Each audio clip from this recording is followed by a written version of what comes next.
Ibinunyag ni Sonny Angara kalihim ng edukasyon na higit sa 60% ng mga guro sa pampublikong paaralan ang nagtuturo ng mga asignaturong hindi nila eksperto ika-18 ng Pebrero. Ayon kay Angara, ang mismatch na asignatura ay isang malaking suliranin na kinakailangang tugunan upang mapabuti ang kalidad ng edukasyon sa mga paaralan. Bunsod dito, inulunsad ng DepEd ang mga refresher course upang magsilbing pagkakataon para sa mga guro na ma-update ang kanilang mga kaalaman at maging mga eksperto sa kanilang mga asignatura.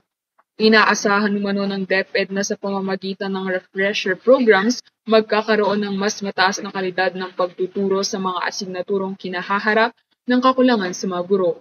Bukod dito, minamata rin anya ng kagawaran na magbigay ng karagdagang trainings at scholarship upang matulungan ang mga guro na maging handa sa pagtuturo ng mga specialized subjects.